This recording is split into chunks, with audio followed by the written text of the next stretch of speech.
8 horas da noite de uma quarta-feira, semana praticamente encerrada, ou não. Eu sou Andressa Baroni e esse é o canal Surtando em Causa Própria. Sejam todos muito bem-vindos e hoje a gente vai fazer um vídeo um pouco diferente do normal, porque a gente vai fazer uma conversa, uma entrevista com a doutora Bruna Zeliotto para conversar de um caso que tá bombando nas redes sociais.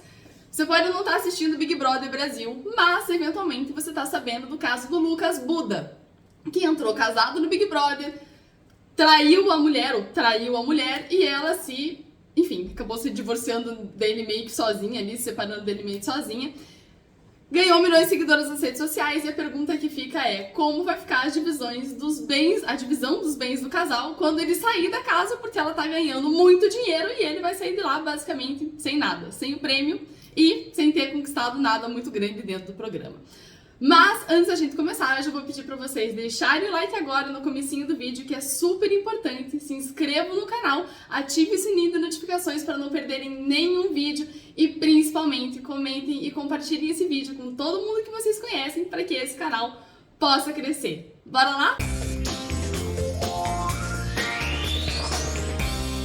Doutora Bruna, seja muito bem-vinda aqui para o Surtando em Causa Própria. Vou pedir primeiro para você se apresentar, né? Falar, eu sei que você é advogada de família, mas ninguém sabe, inclusive eu chamei a doutora aqui porque eu não entendo muito de direito de família, então vamos conversar com uma especialista.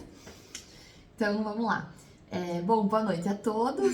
Meu nome é Bruna Zeliotto, eu sou advogada, sou especialista em direito de famílias e sucessões, sou mestre em direito pela PUC Paraná. E minha linha de pesquisa é o direito das famílias e sucessões. Muito obrigada, doutora Andressa, por me receber aqui no canal e espero poder contribuir um pouquinho para essa polêmica aí das redes sociais. Você tá sabendo do caso? Não sei se assiste ou não Big Brother, não sei se tá por dentro. Olha, eu não assisto, mas assim, acaba que a gente sabe um pouco o que tá acontecendo mesmo sem assistir, né? Mas se quiser contar um pouquinho do caso para poder me situar melhor. Tá, então o que aconteceu? Tem um participante na casa chamado Lucas Buda. Ele era casado, acho que ele tava mais ou menos há 15 anos com a esposa, com a atual esposa. Bastante tempo. Uhum. Entrou na casa, num relacionamento monogâmico fechado, normal, casamento normal. Conheceu uma outra participante que também é casada, mas ela tem um relacionamento aberto. É um outro contexto, né, com o marido dela. E ele começou a dar em cima dela. Eles não chegaram a ficar, mas assim, ele tá dando em cima dela descaradamente. Tá. A esposa dele, que era uma pessoa, assim, bem travada nas redes sociais, sabe? Ela tinha só 100 seguidores, era realmente um perfil pequeno.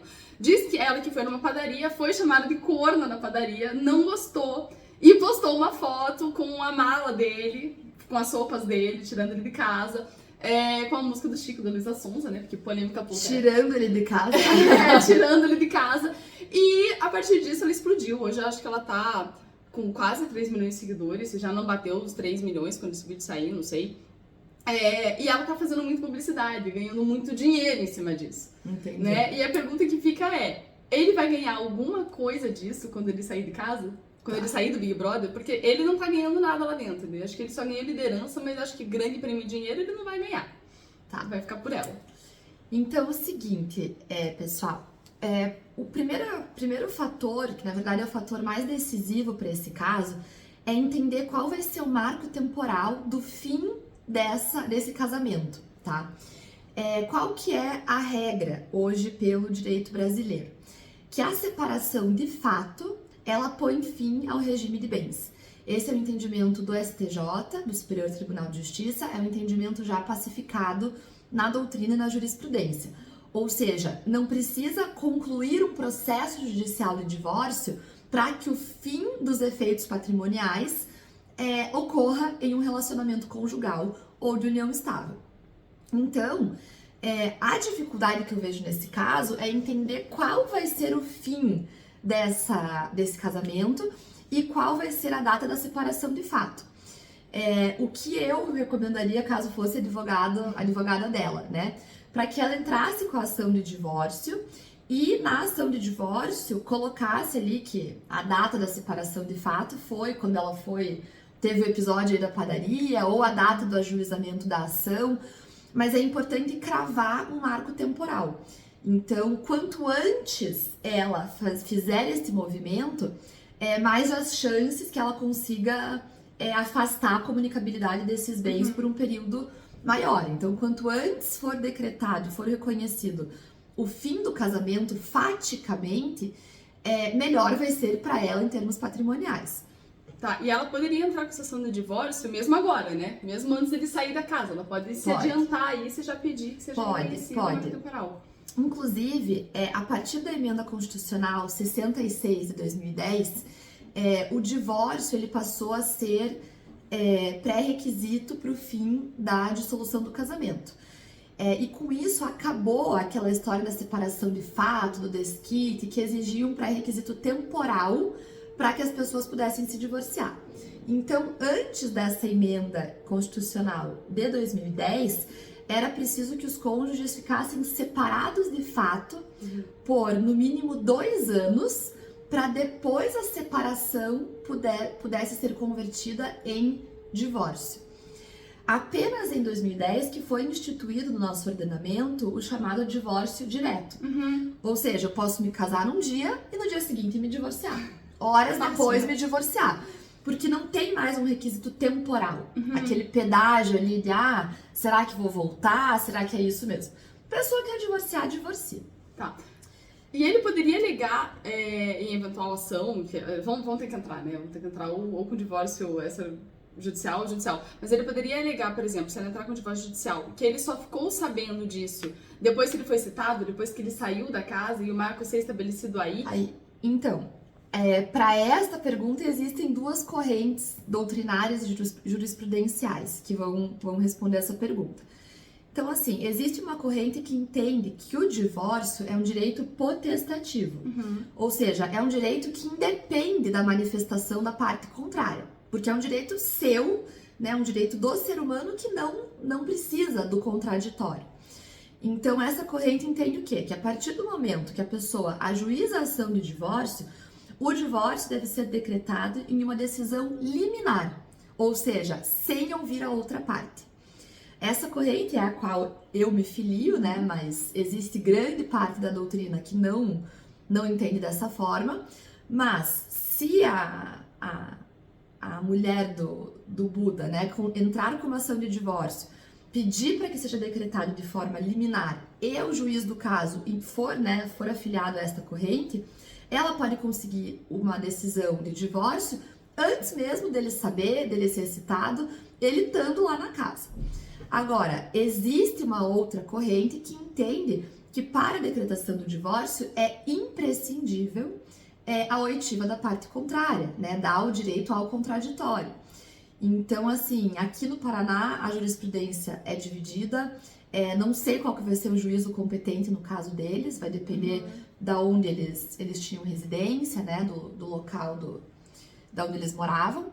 Mas é possível tanto essas 2 situações, ou que ela consiga uma decretação de divórcio em liminar, mesmo ele estando na casa, ou que tenha que esperar ele ser citado para ele se manifestar e daí ter o divórcio decretado.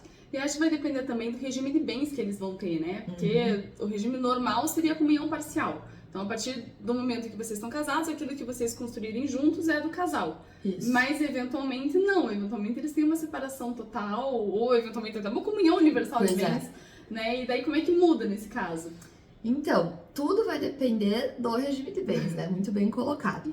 Então, assim, supondo que eles tenham comunhão parcial, que é o regime de bens supletivo aqui no Brasil, ou seja, se a pessoa não escolhe, esse é o regime imposto pela lei. Nesse regime, todos os bens que vieram com a pessoa antes do casamento permanecem sendo bens particulares e tudo aquilo que for adquirido na constância da união, que a gente chama de aquestos, são partilháveis, são bens comuns do casal. Então, assim, tudo que ela, digamos, amealhou de patrimônio na constância do casamento antes dessa separação de fato, ela vai ter que partilhar com ele. Né? Ainda que ela tenha ganhado muito dinheiro e esse fato tenha sido importante para ela decolar aí nas redes sociais, esse valor vai ser partilhável. Agora, tudo que ela tinha antes e que ela vier a ter depois permanece como bens particulares se eles tiverem se eles forem casados neste regime, né? Se for na comunhão universal, tudo que era antes e depois da união permanece sendo dos dois, então a gente não fala em patrimônio comum, a gente fala em meação. É como se tudo que é de um é do outro, né? O que é meu é seu, o que é seu é meu.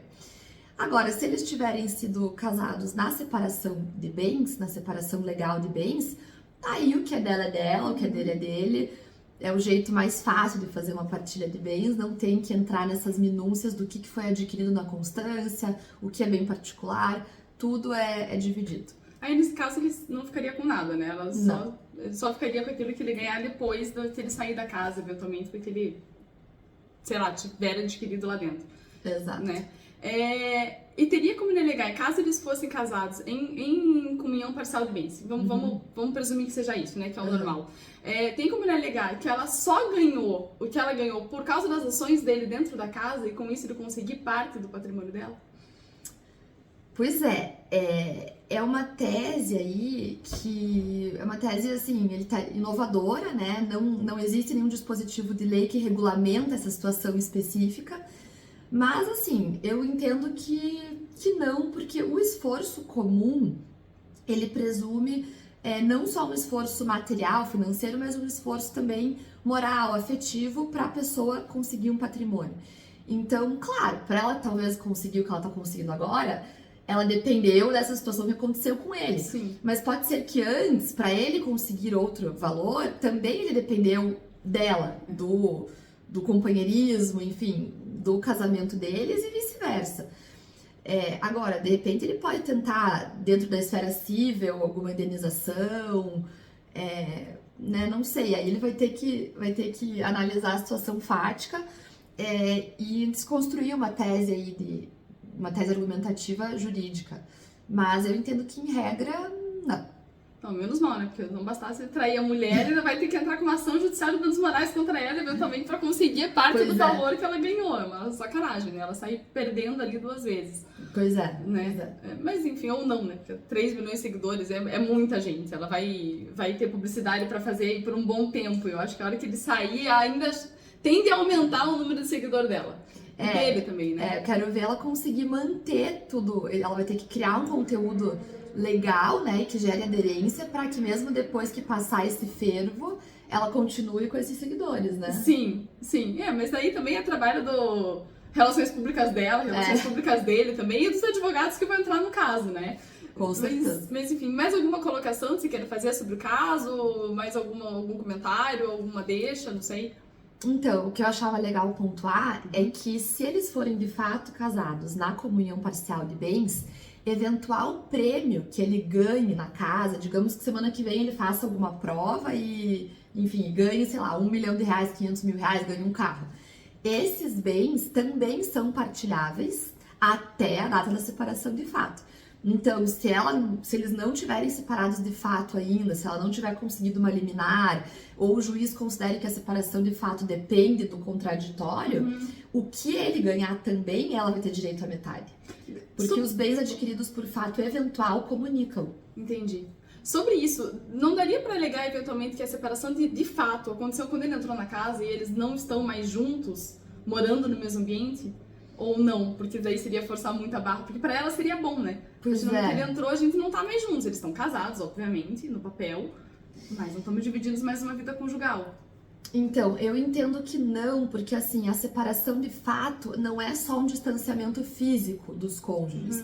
Tem que ter uma quebra no vínculo conjugal, de fato. Então, assim, tudo bem que ele foi pra lá, eles estavam fisicamente separados, mas o vínculo conjugal deles permanecia.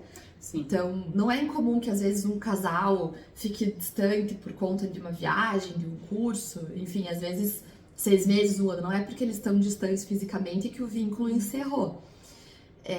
Mas certamente isso pode virar até uma inovação jurisprudencial, né? Isso pode ser alegado e tudo vai depender do entendimento que o juiz do caso e o respectivo tribunal conferirem para essa situação jurídica. E última pergunta, prometo, depois eu mas daria para alegar nisso que, então, o vínculo, tudo bem, eles continuaram casados até até ele começar a dar em cima da outra participante, da Pitel, e ela colocar as coisas dele pra fora de casa. A partir do momento que ela colocou as coisas dele pra fora de casa, noticiou isso publicamente, isso rodou a internet toda, rodou o Brasil inteiro, aí daria pra alegar alguma separação? Porque ali teria quebrado, de fato, o vínculo conjugal, pelo menos pra ela?